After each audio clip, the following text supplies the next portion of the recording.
Le reportage de l'émission Complément d'investigation diffusée avant-hier soir porte des accusations graves à l'encontre de la mairie, des services de l'État et de l'entreprise Seveso Liquids Inc.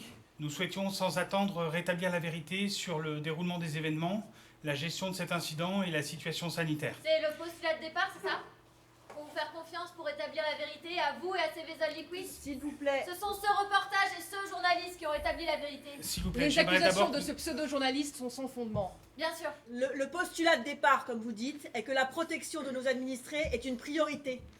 Et cette protection passe par une information transparente et Vous voulez pas précise. m'énerver tout de suite, mais vous attaquez fort à parler de transparence, vous me cherchez là? Non, je ne cherche personne. Alors entrons dans le vif du sujet. Ne- Combien y a-t-il eu d'explosions? 3, comme vous avez essayé de nous le faire croire, ou bel et bien 6, comme le prouve le reportage? L'objectif de cette... Combien de bâtiments ont été touchés? L'objectif de cette réunion est justement d'éclaircir ces différents points d'ombre. Point d'ombre, belle formulation. Mais s'il vous plaît, nous comprenons l'émoi qui est le vôtre. Mais s'il vous plaît, écoutons-nous.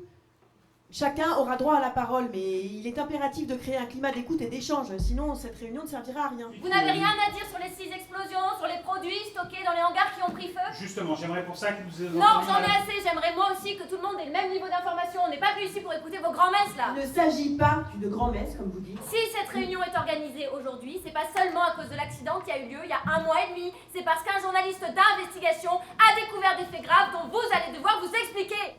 La protection de mes administrés a toujours été, est et restera ma première préoccupation. Je veux bien prendre la parole pour tenter d'expliquer le fonctionnement des prélèvements, si vous le permettez.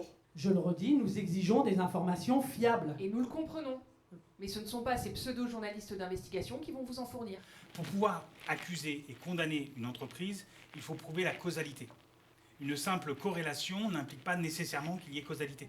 Nous n'avons pas accès aux informations qui concernent la composition des rejets, les émissions, la toxicologie. Et dans le cas de l'accident à Sévézol, je n'ai pas été conviée par la préfecture, au COD, au centre opérationnel départemental. 80% de mes clients sont des employés de CV. Qu'est-ce qui se passe si, devant toute cette mauvaise publicité, CV part s'installer en Europe de l'Est?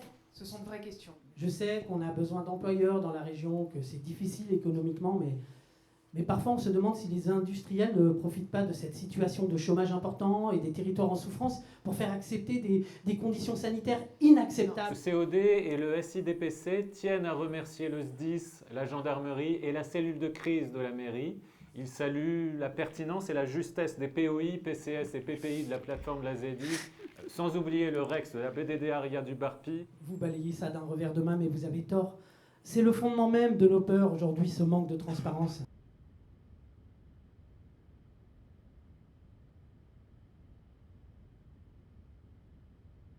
Le danger existe. Mais si vous voulez que les industriels ne soient pas forcés de le nier, il faut créer les conditions nécessaires d'échange et d'information. Lorsqu'il s'agit de catastrophes naturelles, on parle de résilience parce qu'il faut faire avec, il faut vivre avec ces risques qu'on ne peut pas empêcher. Pourquoi n'accepte-t-on pas les risques dus à une activité humaine si on juge que cette activité est utile et nécessaire ?